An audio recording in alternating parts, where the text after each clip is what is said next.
My nephew mocked my son's birthday party, and my sister slapped my wife when we told them to stop. I kicked them out and demanded the unpaid family loans. Things escalated to court and the collapse of a perfect family.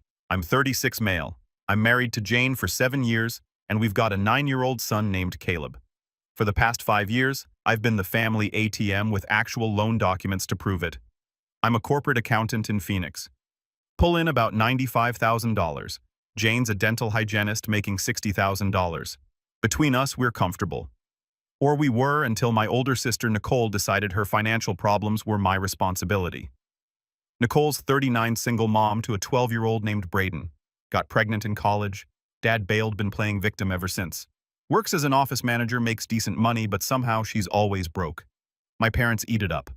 Poor Nicole, struggling single mom, needs help. Meanwhile, Jane and I budget and plan, but apparently that means we should bankroll everyone. It started 5 years ago. Nicole called crying about her car. Transmission died on the freeway, needed $4,500. I drew up a promissory note, 3% interest, $200 monthly payments. She made 3 payments before the excuses started. Can't make this month's payment. Braden needs cleats. You know how tight things are. Then the HVAC system in July, $8,200. Then Braden's broken arm, $3,600. Security deposit for a nicer apartment, $2,800. Car insurance, $1,900 each time. Promissory notes each time. She signed without reading. Each time. 2 payments before the well ran dry. 5 years, 17 loans, $68,400 total. She'd paid back $4,100. I kept every document, every note, every payment schedule, every text about delays. Just needed proof I wasn't crazy when she'd claimed different terms. Jane hated it. Hated Nicole, which was fair because Nicole hated Jane right back. My sister called Jane controlling. Mom and Dad lived in Tucson. They had money but guilted me into helping Nicole instead. My buddy Spencer, a corporate attorney, looked at my loan documents one evening. You've got $64,300 in outstanding debt with signed promissory notes. Send demand letters. I laughed it off. Should have listened. The week before Caleb's birthday, Jane had been planning for weeks. Custom cake decorations and this robotics kit Caleb wanted. I called to confirm attendance. Mom said, of course. Nicole said she'd be there. The morning of Caleb's birthday, Jane was wrapping the robotics kit. Caleb had been dropping hints for months. You think your sister's actually going to show up on time? Jane asked. She said she would. She also said she'd pay back that transmission loan 2 years ago. We got to the arcade at 2. The party started at 3. Set up the private room. Balloons, streamers, banner, perfect cake with gears and circuits. Caleb was basically bouncing off the walls. Mom and Dad showed up early. Dad hugged Caleb quickly, then asked where Nicole was. Nicole and Braden rolled in 40 minutes late. No apology. Nicole walked in like she owned the place. Braden scrolled through his phone, didn't look up when Caleb ran over to say hi. We ordered pizza. Braden ignored Caleb's attempts at conversation. Nicole kept going on while Mom talked about Braden's coding competition. Caleb got quieter every time they brought it up. Dad tried redirecting, asked Caleb about school, but Nicole cut him off to brag about Braden's summer internship. After pizza, we sang happy birthday. Nicole didn't even pretend to care. Time for presents. Mom and Dad gave a $50 gift card. Nicole handed over a basic Lego set for a 6-year-old. Caleb smiled anyway and said, "Thank you because he's a good kid." "We figured you'd like something simple," Nicole said, looking directly at Jane. "Since his interests are still pretty basic, not every kid can be at Braden's level. Some are just average." Jane's jaw got tight, but she didn't respond. Then I brought out the robotics kit. Caleb's whole face lit up when he saw it. "No way, Dad. Is this the X5 Builder Kit?" He jumped up, hugged us both, started reading the box like nothing else existed. For about 30 seconds, it was perfect. Then Braden spoke up. "That's a beginner kit. I built that when I was 8. It's super basic." Caleb looked up confused. Braden kept going. "I'm working with Arduino boards now. Real programming. That's just toys for babies." The table went quiet. Caleb's face fell. "It's not for babies." Nicole laughed. "Honey, don't be mean. Not everyone can be gifted like you." She looked at Caleb with fake sympathy. "It's okay, sweetie. You're trying your best. That's what matters, right? Even if you're behind." Mom actually giggled. Dad looked down at his plate. Jane's hand found mine under the table. She was shaking, but Nicole wasn't done. She gestured around the arcade. "I mean, this whole party is kind of sad, isn't it? Pizza and arcade games. Braden's birthday is going to be at that new indoor adventure park, the expensive one. We're doing it right. She looked at Jane. But I guess some people just don't know how to throw a proper celebration. Caleb's face went red. He looked down at his kit, then pushed it away a little like he was suddenly embarrassed by it. Jane stood up slowly. Nicole, shut your mouth. Nicole's eyes went wide. Excuse me, you heard me? Your son just called my son's gift toys for babies at his own birthday party. Shut your mouth. Don't you dare tell me what to do. Maybe if you actually pushed Caleb instead of babying him, he wouldn't be so far behind. Behind what? Your spoiled brat. Nicole stood up fast. Her chair fell backward and hit the floor. How dare you call Braden a brat? He's gifted. He's exceptional. Your son is a nightmare and you're raising him to be just like you. Nicole's face went purple. Her hand shot out and grabbed Jane's wrist hard. At least I raised my son to be someone special. What has Caleb accomplished? Caleb started crying, tears running down his face while his cousin smirked. Jane tried to pull away. Let go of me. You've always been jealous of me and Braden. Always. You can't stand that my son is better than yours, that I'm doing this alone and still raising someone exceptional while you have all the help in the world and your kid is still mediocre. That's when I snapped. I stood up and got between them, grabbed Nicole's wrist and squeezed until she let go of Jane. My voice came out quiet and mean. Get your hand off my wife now. Nicole dropped Jane's arm but didn't back down. Her face was still twisted up. Oh, so now you're taking her side. Get out. What? Get out. Take your kid and leave right now. Ezra, don't be ridiculous. You just made my 9-year-old cry at his own birthday party. You insulted my son, my home, and everything we did today. Get out or I'm calling security. The entire arcade had gone quiet. Other families staring. Staff watching from behind the counter. Mom's mouth hanging open. Nicole looked around, saw everyone watching. You're really going to choose her over your own family. Jane is my family. Caleb is my family. You're just someone who's taken $68,400 from me and given me nothing but grief. Get out. You're making a huge mistake. You're nothing without this family. We're done. Mom, Dad, are you coming? Mom stood up, tears in her eyes. Ezra, how could you? Mom, if you leave with her, that's your choice. But I'm not apologizing for protecting my wife and son. Nicole was at the door. She turned around one last time. You'll regret this. And when you do, I won't be there. None of us will. I'm counting on it. She slammed the door. The entire arcade went quiet, everyone staring. Mom looked at me like I'd killed someone. Your father and I will be going too. I hope you're happy. They left. The arcade manager came over. Everything okay? Yeah, just family drama. Sorry for the scene. No problem. Your sister was way out of line. I walked over to Jane and Caleb knelt down next to them. Hey, buddy. I'm sorry. It's okay, Dad. It's not okay. What she said was wrong. They're not welcome around us anymore. Really? Really? You don't have to see them again. Good. They're mean. Jane looked at me. Her eyes were red, but she was smiling. Thank you. I should have done it sooner. You did it when it mattered. We stayed another hour. Caleb played games. The mood got better. By the time we left, he was smiling again. In the car, he held the robotics kit, actually looking at it this time. Dad. Yeah, buddy. Can we build this tomorrow? Absolutely. He smiled. Good. That night, after Caleb was asleep, Jane and I sat on the couch, still trying to process what happened. She pulled out her laptop. Your sister took Braden to Disneyland last month. 3-day trip all over social media, park hoppers, nice hotel character breakfast. I stared at her, but she needed $900 for car repairs 2 weeks ago. Yup.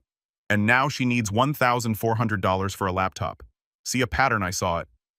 Had been seeing it for years, just hadn't wanted to face it. Jane closed her laptop and looked at me. So what now? What do you mean? You threw your sister out of a public place. Basically told your parents to pick sides. Your mom said they're done with you. What's next? I pulled up my loan files. $68,400. 17 loans with signed promissory notes. I make it official. Give her 30 days to start real payments, or I go legal. Jane's eyebrows went up. You're serious? Dead serious. She embarrassed us in front of everyone today. I'm done playing nice. Your family's going to lose their minds. They already have. Might as well make it count. She smiled. Okay, let's do it. I called Spencer the next morning, told him everything that happened at the party. Wait, he said. Your sister physically grabbed your wife in front of witnesses. Yup. And you kicked her out, told her to get out, or I'd throw her out myself. Holy cow, you really did it. And now I want to go after the loans. All of them. I'll have the demand letters ready by tomorrow. This is going to get ugly. Good. 2 days after Caleb's birthday, my phone blew up. Mom, Dad, Nicole, all saying the same thing. I was being selfish. Nicole needed that laptop. Braden's future was at stake. Family helps family. I ignored them. Helped Caleb build his robotics kit. Then Mom showed up at our house Saturday morning. Didn't call first, just knocked on the door at 8 o'clock in the morning. Can we talk? She asked. Jane appeared behind me. Helen, it's 8 o'clock in the morning. I need to talk to Ezra alone. Whatever you say to him, you can say in front of me. Mom's lips got thin. She didn't like Jane. Never had. Nicole is really hurt. Mom said, ignoring Jane completely. She needed help and you've never said no before. Maybe that's the problem. I said, what's that supposed to mean? It means I've been giving her loans for 5 years and she's paid back maybe 5% of what she owes. Maybe it's time she figured her own stuff out. Mom looked shocked. She's a single mother, Ezra. She's doing her best. And I'm married with a kid and a mortgage. I'm doing my best too. It's different. You have Jane's income. Nicole is alone. There it was. The same excuse I'd been hearing for 5 years. Jane stepped forward. Helen, with all due respect, Nicole makes $55,000 a year. She could budget, she could save. She could not go to Disneyland if she needs money for a laptop. She chooses not to because she knows Ezra will bail her out. Mom's face went red. That trip was a gift from a friend. Nicole didn't pay for it. Bull. Jane said, I saw the posts. She paid for the hotel and the park tickets. That's at least $2,000. But sure, she can't afford a laptop. You don't understand what she's going through. I understand she's a grown woman who needs to take responsibility for her choices. Mom looked at me. Are you going to let her talk about your sister like that? Jane's not wrong, I said. Mom's face changed, wounded, turned to cold. I see. Well, don't be surprised when Nicole stops coming to family events. Don't be surprised when Braden asks why his uncle doesn't care about him anymore. She left. Jane closed the door and leaned against it. That went well, I said. She'll call your dad next. He'll try the guilt trip. Just wait. She was right. Dad called that afternoon.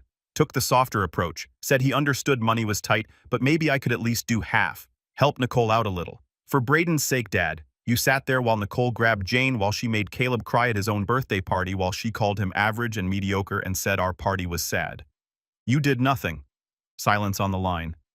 You've sat there and said nothing while she's taken $64,300 from me over 5 years. That ends now. He didn't have an answer. Hung up a few minutes later. Told me to think about what I was doing to the family. I thought about it, decided I was doing the right thing. The call stopped for a week. Then Nicole called late at night, 11:30. I need to talk to you. Her voice was pissed. Okay. Not on the phone. That coffee shop near your office tomorrow. Noon. I met her at noon. She looked tired, angry, ready for a fight. What's this about? You really hurt Mom's feelings. That's what this is about. She's been crying for days. You've never treated us like this. Maybe I should have. Her eyes narrowed. What's that supposed to mean? I pulled out my phone, showed her the loan files. 17 loans, $68,400. You've paid back $4,100. When are you paying the rest? She didn't look. Those were family loans. I didn't think you were keeping score. You signed promissory notes with payment schedules. What did you think those were? I thought you were helping me. Not keeping score. I was helping. Past tense. You took advantage. She leaned back, crossed her arms. Jane put you up to this. Jane's been telling me to stop for years. Should have listened. She's always hated me. You've always hated her. Don't pretend this is one-sided. Nicole's face twisted. She thinks she's so much better than us. She's turned you against us. No, Nicole, you did that when you humiliated my son at his own birthday party? Braden was just being honest. That kid is basic. I stared at her. She wasn't sorry. She actually believed Braden was better than Caleb, and pointing it out was just being honest. You've got 30 days to start payments, or I'm going to collections. Her eyes went wide. You wouldn't try me. I'm your sister, and I'm done being your bank. I left, drove back to work, called Spencer, and told him to draft the demand letters. Spencer had the demand letters ready by Tuesday. Each laid out the loans amounts, dates, payment schedules, She'd blown off, cited the promissory notes, gave 30 days before legal collection. This is going to blow up your relationship with your sister, Spencer said. She already did that. Your parents too. They picked sides years ago. I sent them certified mail that afternoon. Nicole's delivered Wednesday, Mom and Dad's Thursday. I waited for the explosion. It came Friday night. Mom called screaming. I held the phone away from my ear. How dare you threaten your sister with legal action over money? What is wrong with you? She borrowed it. She signed documents. She needs to pay it back. She doesn't have it. Then she shouldn't have borrowed it. Mom was crying now. Real tears or fake tears. Hard to tell with her. Your father is devastated. Nicole is having panic attacks. You're destroying this family. I sent a demand letter. That's it. If she starts paying, there's no lawsuit. She can't pay. She doesn't have the money. She had money for Disneyland. Silence then. Who told you about that? It's on her Instagram. She's not exactly hiding it. More silence than the sob. You've changed. Jane's changed you. You used to care about family. I still do, just not the family that uses me. I hung up. Dad called 10 minutes later. Took the begging approach. Please don't do this. Please give Nicole more time. I told him the same thing. Start paying. No lawsuit. Don't pay. Face consequences. Simple. Nicole didn't call. She texted long paragraphs about betrayal and family, and how I was ruining her life. About how Braden was asking why I hated them, about how she'd never ask me for anything again. I didn't respond. Saturday morning, someone started pounding on the door. Nicole's car in the driveway. I opened the door. She pushed past me, face red. Where's Jane? I know she's behind this. Jane appeared in the hallway. I'm right here, Nicole. You poisoned him against me. He was fine until he married you. He was being used. There's a difference. Nicole stepped toward her. I moved between them. Leave now. I'm not leaving. I'm your sister and you're destroying me over money. You destroyed yourself. When were you planning to pay me back? Give me a date. She didn't answer. That's what I thought. You've got 25 days. Start making payments or deal with the consequences. I'll tell everyone what you're doing. The whole family. Go ahead. Go. I've got documentation. You've got excuses. She glared at Jane. This is your fault. Leave. I said before, I call the cops for trespassing. She left. Slammed the door hard enough to shake the frame. Jane let out a long breath. Well, that was fun. You okay? I'm fine. She's been dying to have it out with me for years. Glad we finally did. Over the next week, I got calls and texts from everyone. Mom, dad, cousins I hadn't talked to in years. Even my aunt who lived in Oregon and barely knew what was going on. All saying the same thing. I was being cruel. Money wasn't worth destroying family. Nicole made mistakes, but she was trying. I should give her another chance. Nobody asked about the $64,300.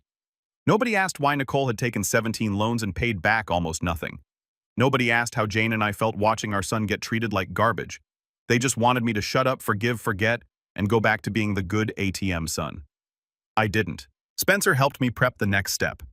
Small claims court for the loans under $10,000. Civil court for the bigger ones. Credit bureau reporting for all of them.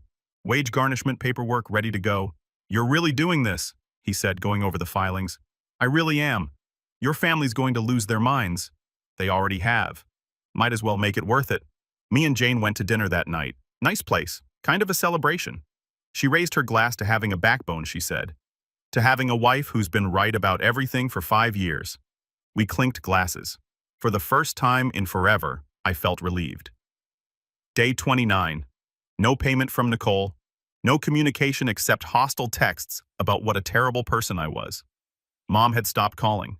Dad sent one last email begging me to reconsider. I didn't respond. Day 30 came and went. I filed the paperwork. Spencer walked me through it. Small claims for the 3 loans under $10,000. Those would be fast. Civil court for the rest. Those would take longer but were just as solid. Credit reporting for all of it. Nicole's credit score was about to tank. You know she's going to freak out when she gets served right, Spencer said. I'm counting on it. Mom called screaming. Nicole was embarrassed at her job. You are dead to me. Don't call. Don't visit. You're not my son anymore. She hung up. Jane found me that evening. You okay? Mom disowned me today. How do you feel? Weirdly okay. Good. She was toxic anyway. I laughed. I don't even feel bad. That's because you finally stopped letting them treat you like garbage. Then came the social media posts. Nicole playing the victim card publicly, long posts about family betrayal, about how I was suing her over helping me out, about how she'd loaned me money when I needed it, and now I was taking her to court.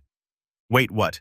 I clicked through her post, read it again. She was claiming she'd loaned me money, that I was the one who owed her, that I was taking her to court, because she was asking for repayment. I showed Jane she's lying. Completely lying. Of course she is. She can't admit she's the one who borrowed and didn't pay back. That makes her look bad. But people are believing her. Look at the comments. And they were dozens of comments calling me awful names, saying I was a deadbeat, saying she should sue me. Let them think what they want. Jane said, "You've got the documentation. That's all that matters." She was right. But it still stung watching people I'd known my whole life believe Nicole's lies. Then came the petty revenge moment. Nicole had been planning Braden's 13th birthday for months. Big party at some expensive venue. She'd mentioned it constantly, talked about how special it was going to be. I knew from Mom's old texts that the deposit was $800 and Nicole had been making payments. I also knew that venue had corporate connections with the owner through work, one of our clients. I didn't do anything dramatic, didn't cancel her party, but I did have a conversation with the venue owner about some catering services our company might need in the future. Mentioned, I wanted to make sure they were reliable, that they followed through on contracts, that they collected payments on time. He got the hint. Called Nicole that week to confirm her final payment was coming. She'd been putting it off, planning to push it back. Suddenly, that wasn't an option. She had to scramble for the money. I heard about it through Dad. She'd been counting on that money for something else. Now she had to pay up or lose the venue. Small victory, but satisfying. The court dates started rolling in. First one was for the transmission loan, $4,500, plus interest, open and shut. I had the promissory note, the payment schedule, bank records showing the transfer. Text from Nicole, acknowledging the debt. Nicole showed up with Mom. No lawyer, just Mom sitting in the back row glaring at me like I was the devil. Judge reviewed the documents, asked Nicole if she disputed the debt. It was a family loan, she said. He wasn't supposed to actually collect on it. Did you agree to these payment terms? Yes, but I told him I needed more time. Did you make any payments? She hesitated. 3 payments in 3 years. Judge looked unimpressed. You borrowed the money. You signed a legal document agreeing to pay it back. You stopped making payments without renegotiating the terms. Judgment for the plaintiff, $4,500 plus interest plus court costs. You have 30 days to pay in full, or I'll authorize wage garnishment. Nicole started crying. Mom rushed forward to hug her. They both glared at me on the way out. Spencer was waiting in the hallway. How'd it go? I won. Next one's in 2 weeks, right? Yeah, the HVAC loan, $8,200. That one's going to hurt. Good. The second court date went the same way. Judgment in my favor. Nicole showed up, cried, and lost. Dad caught me in the parking lot after. Please stop this. We'll pay it. Your mother and I will pay the loans. Just drop the cases. I stared at him. You've had money this whole time. You could have helped Nicole instead of guilting me. We were saving for retirement. Exactly. Saving your money, spending mine. Nicole pays what she owes or the judgment stand. You want to help her? Give her the money. I'm not letting her off the hook. He walked away. Then Spencer called me a week later and dropped this bomb. You need to see this. He said I met him at our usual spot. He had his laptop out looking serious. What's going on?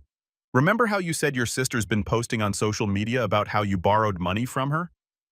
Yeah, complete lies. But yeah. Well, I got curious, started digging. You know what I found? He turned his laptop around. Screenshots of Nicole's posts in some private Facebook group, single mom support group, posts dating back 2 years. I started reading. My stomach dropped. Post from March 2023. My brother keeps asking me for loans, but I'm barely making it myself. Feeling guilty for saying no, but I have to protect Braden. Post from September. Brother asked for another $5,000. I gave it to him because family, but this is getting ridiculous. His wife spends money like water. Post from January. I've loaned my brother over $30,000 at this point, and he hasn't paid back a cent. His wife controls all the money and won't let him pay me back. What do I do? Post from June. Brother's wife is toxic. She's turned him against the whole family. Now they're threatening to sue me even though I'm the one who helped them when they were struggling. I read them twice. 3 times. My hands started shaking. She's been lying, I said slowly. For years, she's been telling people I owed her money. It gets better. Spencer scrolled down. His jaw was tight. Look at this one from 3 weeks ago. Post from 3 weeks ago. Need advice. Brother is taking me to court for loans I supposedly owe him. He has documents, but I'm 90% sure his wife forged them. She's always hated me. How do I fight this? Lawyer said the signatures look real, but I know I never borrowed from him. We helped them. Someone in the comments get a handwriting expert. If the documents are forged, he's in serious trouble. That's fraud. Nicole's response: can't afford a lawyer or expert. Spent all my money helping him over the years. Now he's destroying me because his wife wants revenge for me speaking the truth about their marriage. I felt rage building. She's been creating a whole false story, making herself the victim while she was robbing me blind and painting you as the bad guy. Spencer added, smart really. She takes your money, tells everyone you took hers, and when you come collecting, she's already set up the story that you're the problem. Can I use this in court? Maybe as proof of fraud and deception? Definitely. But here's the thing. This might be enough to file criminal charges. Defamation. This is bigger than civil court. I sat back. I want her buried. Here's what we do. We take these screenshots, we add them to your evidence file, and we use them to pressure her into settling. Full payment, public apology, admission of the debt, or we go after fraud charges. I took the screenshots, sent them to myself, stared at them for a long time. Jane found me at home that night, sitting in my office, surrounded by printouts. What's all this? I told her. Everything. Jane looked at the posts. Her face went hard. She's been telling people I control your money, that I turned you against your family. Yeah, we spent the evening putting together a folder. Every post, every lie, every piece of documentation that proved Nicole was the borrower, not the lender, bank statements showing transfers from me to her, the promissory notes with her signature, texts from her thanking me for loans. It was airtight. Spencer filed an amended complaint, added fraud, added defamation, added a demand for public retraction. The amended complaint got served to Nicole at work again. She called me an hour later, screaming, hysterical. You can't do this. I never said those things. I have screenshots, Nicole. Silence. You've been lying for years, telling people I owed you money while you were taking mine. I was just venting. I didn't mean. You should have thought about that before you took $68,400 and lied about it. I'll pay you back. I swear I'll set up payments. Real payments. Just drop the fraud charges. Too late. I hung up. She called back 17 times. I didn't answer. Mom called next. More screaming, begging me to drop it, saying Nicole was having a breakdown. I blocked them all.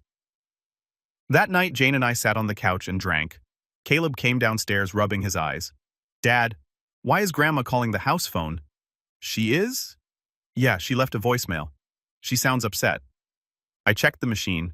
Sure enough, Mom's voice, tearful and desperate. Ezra, please. Your sister is in crisis. She needs help. She's saying things, scary things. Please call me back. I deleted it. Everything okay? Caleb asked. Everything's fine, buddy. Is it about my birthday? Jane and I exchanged looks. Kind of, I said. Why, I heard Aunt Nicole talking to Braden when they were leaving. She said our party was lame. He paused and she called me not gifted. I heard that part too. I felt that cold rage again. When did you hear that? When I went out to say bye. They were by their car. They didn't see me. Jane turned around in her seat. Caleb, you know she's wrong, right? You're incredibly smart. It's okay, Mom. I know she's mean. Braden is too. He shrugged, but I could see it still hurt. Is that why you're mad at them, part of it? Go back to your bed, buddy. Let the adults handle it, okay? He nodded and went back to bed. Jane and I sat in silence. The next court date was scheduled for 3 weeks out, the big one. The fraud charges, the defamation claim, everything. Nicole went quiet. No more calls, no more texts, no more social media posts. Her accounts went private. Mom and Dad stopped calling too.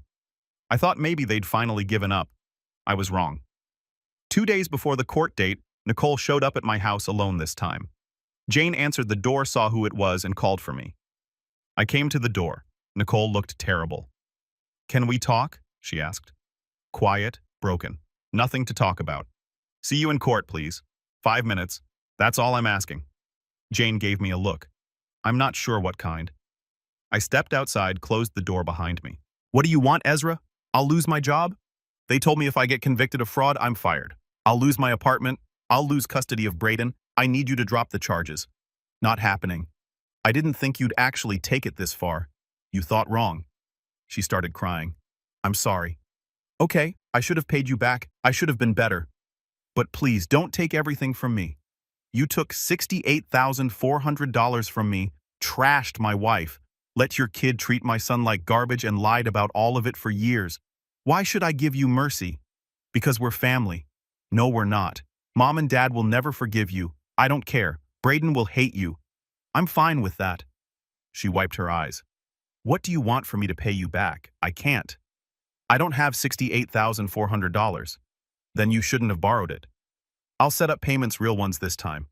$500 a month every month for the next 10 years. Just drop the fraud charges. $500 a month doesn't even cover the interest. It's all I can do. Not good enough. She looked at me, and I saw it the moment she realized she'd lost. That I wasn't backing down, that there was no way out.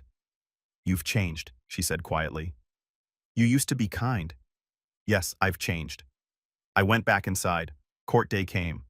I wore my best suit. Jane came with me. Spencer met us outside. You ready? He asked. More than ready. Nicole showed up with a lawyer. Young looked fresh out of law school carrying a briefcase that looked older than he was.